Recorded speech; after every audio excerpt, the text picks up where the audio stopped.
"Why are you crying in the rain?" the man in the trench coat asked, his voice cutting through the icy deluge like a blade. The young woman didn't turn to face him. Her arms sagged under the weight of grocery bags, her thin white tank top clinging to her skin, soaked by the storm.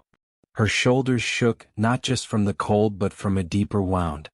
"Because no one sees when I cry inside," she murmured, her words nearly lost in the rain. 2 hours earlier, Michael Carter, a widowed tech tycoon and father of two, sat in his luxury SUV, his gaze fixed on the nanny he'd hired 4 months ago, Clara. Something about her didn't quite fit, not in a malicious way, but in a way that gnawed at him without reason. She was too gentle, too selfless, too reserved. He wasn't distrustful, he was ashamed. He realized he knew nothing about this woman, yet every night, his children begged for her bedtime stories, not his. It began the previous week when his daughter Lily asked if Clara could join them for dinner just once. "She always waits until we're done," Lily had said. Then his son chimed in, "She eats leftovers when she thinks we're asleep." Michael had brushed it off with a chuckle, but the comment lingered. Now here he was tailing Clara on her day off, not out of suspicion but curiosity. He watched her leave a corner store, 2 heavy brown bags in her arms, no umbrella, her jeans soaked at the cuffs, her arms trembling. Yet her stride was steady, as if she'd walked this path countless times. Then to his surprise she didn't head home. She veered off, slipping behind a tree near a bus stop. That's when he saw her kneel beside a homeless woman, drenched and shivering, curled under a bench with only a plastic bag over her head. Clara didn't speak.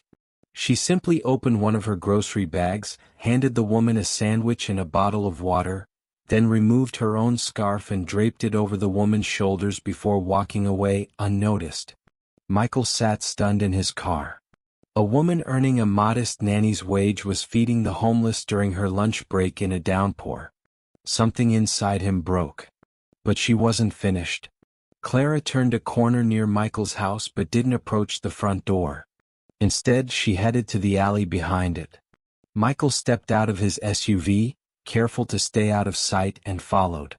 He watched her crouch by the back fence, lift the lid of an old plastic bin, and place inside a few folded baby blankets, clean socks, and 2 children's jackets. Above it hung a laminated sign, "Take what you need. Stay warm." It hit him like a wave, those weren't leftovers. She wasn't scraping by. She was sacrificing her own needs to provide warmth for others. Michael stumbled back, guilt washing over him. 3 months ago, Clara had asked for a raise, not for herself, but so his kids could join a music class she thought they'd love. He dismissed her without a second glance, saying, "You're already paid well." Yet here she was, giving everything she had, not just to his children but to strangers.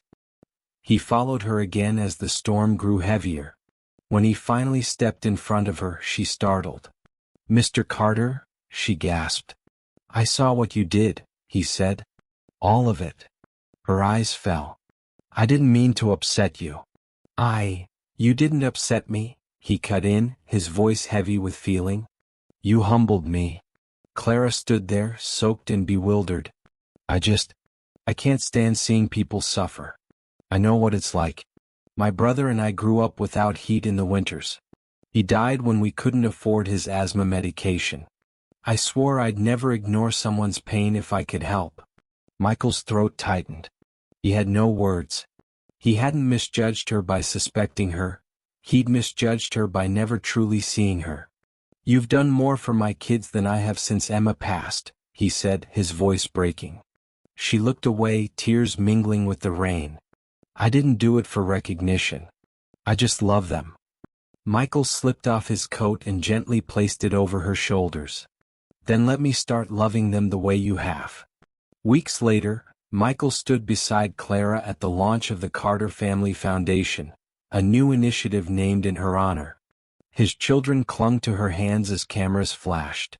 The crowd cheered, not just for the wealthy man who funded it, but for the woman who gave everything without ever asking for anything in return. From that day forward, Clara was no longer just the nanny, she was family. And Michael finally became the father his children needed, not because of his wealth, but because he learned to truly see people. Sometimes the quietest hearts carry the loudest impact. Sometimes the people we overlook are the ones holding us together. Before we wrap up, we'd love to hear where in the world you're watching from. Drop your city or country in the comments and let's see how far this story has traveled. If this story moved you, please subscribe to the channel, hit that like button, and leave a karma in the comments below.